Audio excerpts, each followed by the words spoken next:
Sziasztok! Üdvözlök mindenkit, én Nazim vagyok, és ahogy eddig is tartotta a mondás a részemről, folytatódik a Mission Impossible maraton, és elérkeztünk az 5. részhez, azaz a eredeti címén Rouge Nationre hallgató filmre, magyar címén a Titkos Nemzet című filmnek így a bemutatásához, kritizálásához, elemzéséhez, stb. A 4. rész, a Phantom Protocol mind kritikailag, mind anyagilag sikeresnek volt mondható minden szempontból nézve. Így nem volt kérdés, hogy jönni fog a folytatás, amit már egy bizonyos Christopher McQuarrie rendezett, aki korábban ugye forgatókönyvíróként dolgozott például olyan filmekben, mint a Valkür, vagy a Közönséges bűnözők, illetve aztán meg a Holnap határának is ő írta a forgatókönyvét, illetve Tom Cruise-t már rendezte a Jack Reacher című filmen, tehát mondhatni Tom Cruise és közte egy nagyon jó barátság alakult ki, ráadásul tudjuk, hogy ennek a szériának a legnagyobb fejse az Tom Cruise mindenhogyan nézve,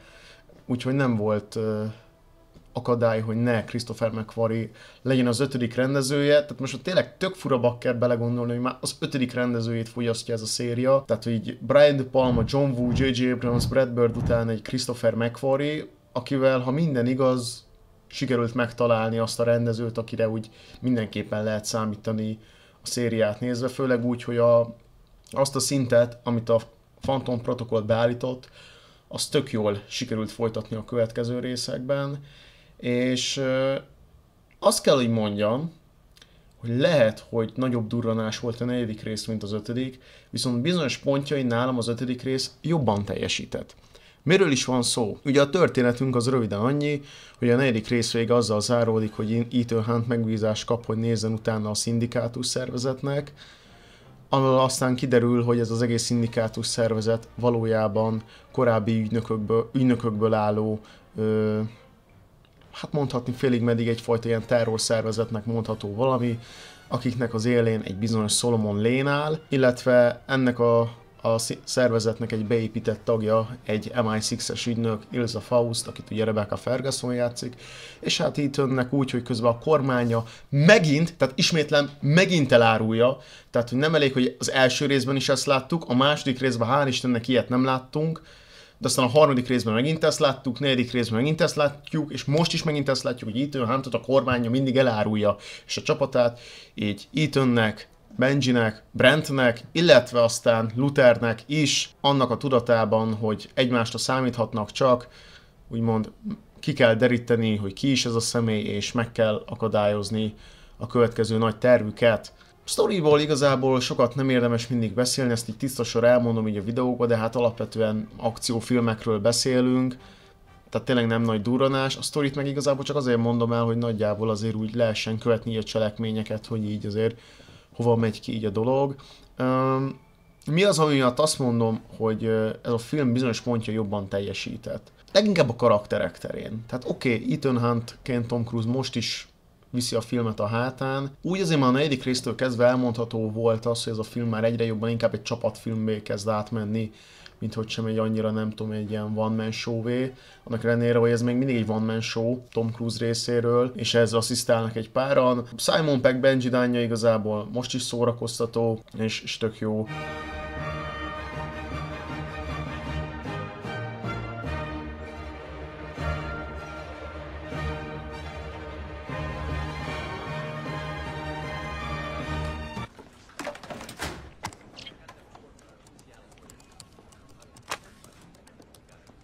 Jeremy Renner, mint Brent, hát itt mondjuk annyira nem volt egy kulcsfontosságú figura, mint az előző részben, de alapvetően jól működött. Luthertől mindig megszoktuk, hogy egy szeretetre méltó karakter, ez itt sincs másképp, viszont ami miatt én ezt így nagyon kiemelném, ezt a karakter ábrázolásokat itt ennél a résznél, az Ilsa Faust karaktere, akit ugye Rebecca Ferguson játszik. Baszki!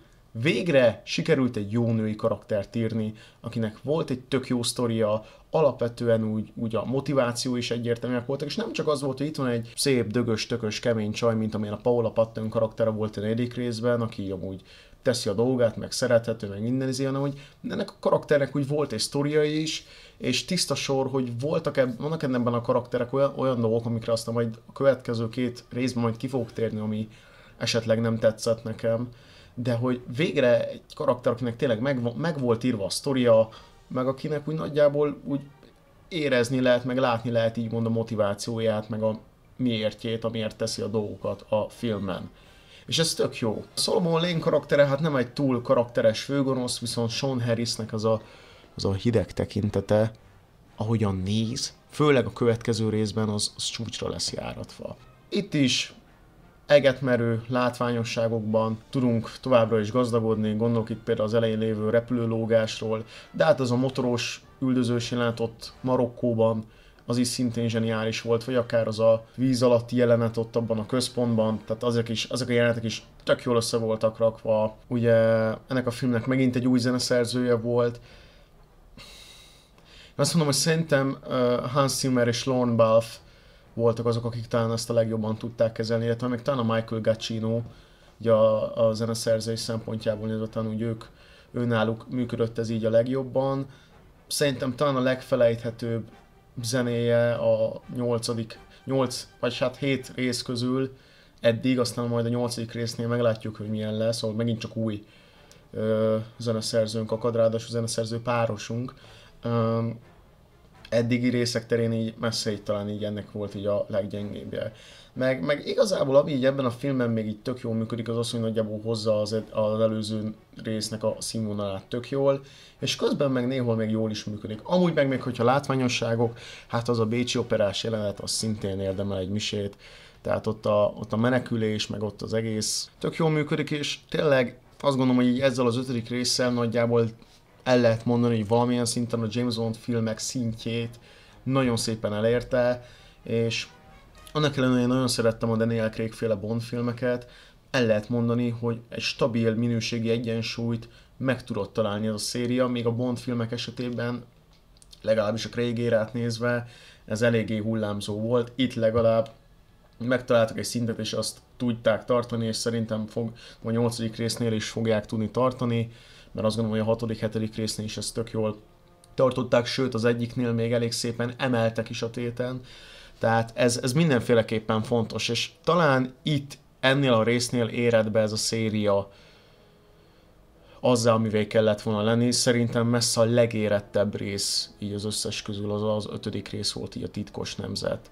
És tény is való, hogy ez is akciófilm, tiszta sor, itt is az ember nagyon kukacoskodni akarna, biztos találna pontot, de ezeket a filmeket alapvetően a szórakoztatás céljából csinálják, és Tom Cruise ennek egy minőségi példája.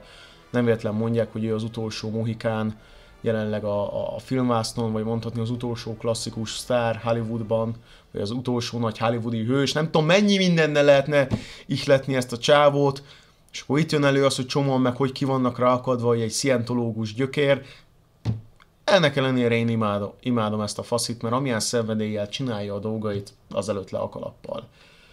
És igen, tehát így, hogy haladunk előre, pontosan az van, hogy ahogyan egy akciófilmnek kéne működnie jól, erre egy tök jó példa a Mission Impossible. Tehát tényleg, és az akciófilmek mondhatni a közönségnek szólnak, és ahogyan azért nyilván telnek az évek, évtizedek, úgy értelemszerű az, hogy vannak bizonyos akciófilmek, amik most már nem biztos, hogy megállnák a helyüket.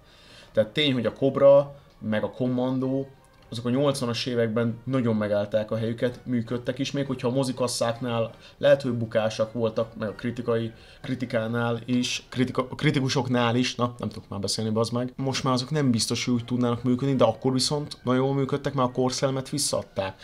Na most a Mission Impossible filmek is ezért tudnak nagyon jól működni akciófilmként, és nincs ez az értelmetlen faszméregetés, meg mindenféle hülyeség, mint amit ugye a Halálos Iramban filmektől szoktunk látni.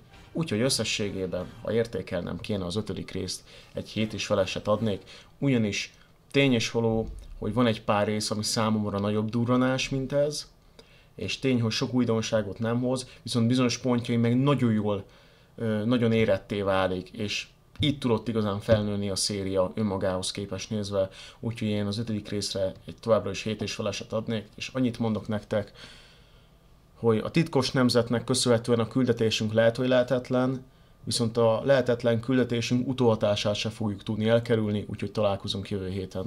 Sziasztok!